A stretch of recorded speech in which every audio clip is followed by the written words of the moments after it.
Hi friends, Suzanne here. Welcome to another Fabricate Friday video on my YouTube channel and blog. For today's project, I am featuring the Merry and Bright stamp set and the Merry Bold and Bright Designer Series paper. I thought this would be really handy for small gifts, maybe to coworkers going into the last day of the holidays. So opens like that, you can put treats in it, big enough to do, you know, a couple of cookies or a gift card. In order for me to keep this closed, I'm going to use a little paper clip. But I did put removable adhesive on the back there. I just think that it probably needs a little bit of an extra sort of stick, and I haven't filled this one yet. So I might put hair samples in here for my customers and clients.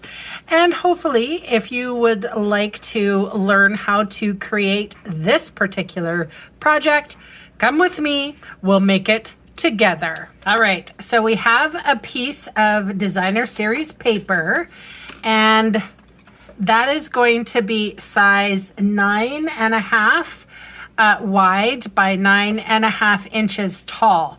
So as you can see here, this is very directional. So what we're going to do is we're going to turn the direction that you want it to look like this. You're going to want that directional paper in like that. We are going to score at the bottom of this side at 1 inch and then at 7.5. And then we're going to flip it so that the direction is going this way. And we're going to score at 1, 4.5, 5.5, and 9. This project comes together really quickly, so we're going to fold and burnish all of our score lines.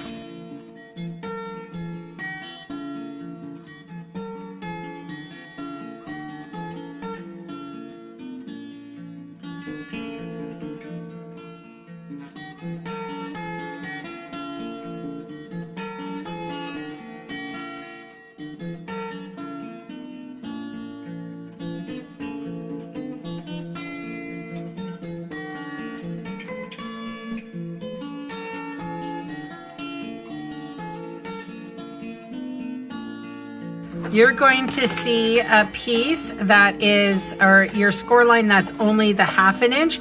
We're going to take off that rectangle. So this is that 1 inch score. Then we're going to cut up on these score lines and we're going to miter the edge. These are the tabs that go inside that hold the bottom to look like that. Really simple, really easy. If you have some bigger sheets of Designer Series paper that you don't know what to do with, this is what you can do with them. Okay, so now I'm going to cut off this rectangle. So this is going to be our lid here. So I'm going to cut all the way down, and then that's it. Now, at this point, you can put it in your trimmer and cut off this whole section here. You can use it in another project if you want, or you can just snip it off like I did. All right, so what I'm going to do here, now this is pretty easy. On this piece, I used our trio punch. I'll show you a couple other examples where I'm just going to use the corner. So it's easy enough to slip in, and it cuts kind of a corner out. Now, of course, if you didn't have that punch, you could just lop off the edges simply like that. All right, I'm going to put my adhesive, that is Stampin' Seal, all along the edge. Of course you could use wet glue if you wanted. So what I'm gonna do, and I put that on that 1/2 inch side.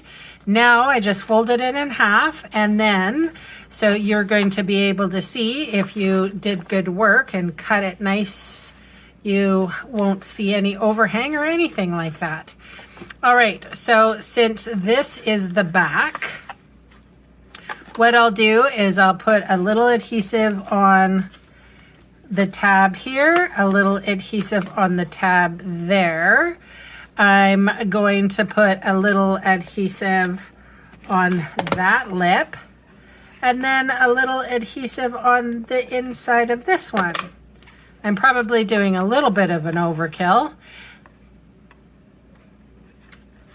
Come on, there we go. I like to keep it flat on the on my desk so that it stays kind of square-ish, because I think that's the hardest part with these bags. All right, so I have my paper, my envelope ripper. This is called Excalibur. I don't know if you guys have ever met, but I use it all the time in my paper pumpkin videos, and I'm just going to stick Excalibur in there, and we're going to press that down so the inside's nice and flat. Now, what is going to happen, do you see this 1/2 inch here? It's going to fold directly perfectly for that one side, and this side just automatically kind of goes like that. So we can go down as much as you want. And then if you even wanted to go to the further kind of bag type area, the bag can fold flat if you wish. Like so. Cool, huh? All right, Excalibur comes out again. Something, you could use a ruler. You don't have to get Excalibur. Although, you know, it's fun. All right, so all I have to do now is I have some of my nesting essential dies. I gotta say, I love this. I love the nesting essentials. I don't know if you've ever seen them. These are them, nesting essential dies. I use this all the time. Use this often. I don't really use that one. Don't know why. I'll figure out a way to use it. I'm using Granny Apple Green. The sentiment that says Santa was here.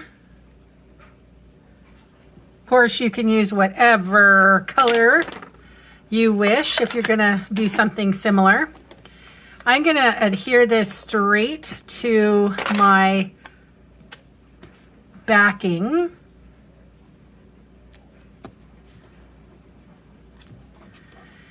And then the trick is to only get sort of half adhesive there.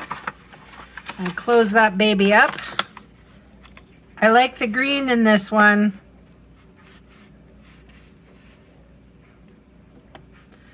Okay, I'm trying to be even. So I brought out one little, where did it go? There it is. One little pin here.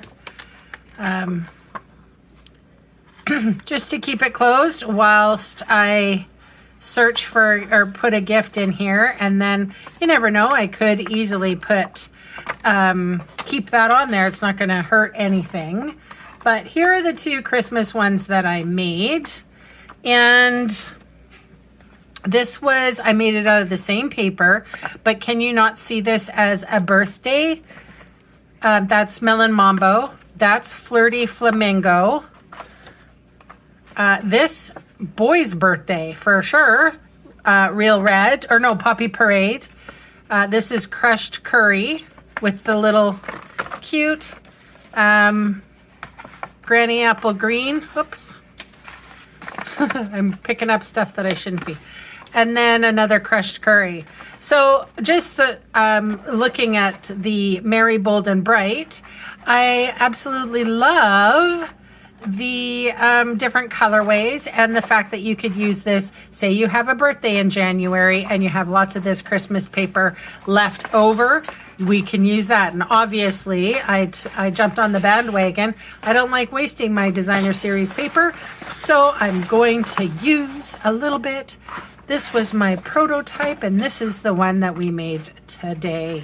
So thank you so very much for watching. You can see all the supplies I used today listed below in the video See More section or in the supplies section of my blog. And those fast links are going to take you to my Canadian online store, where I would love the chance to meet you and earn your business. Thank you so much for watching. Bye for now.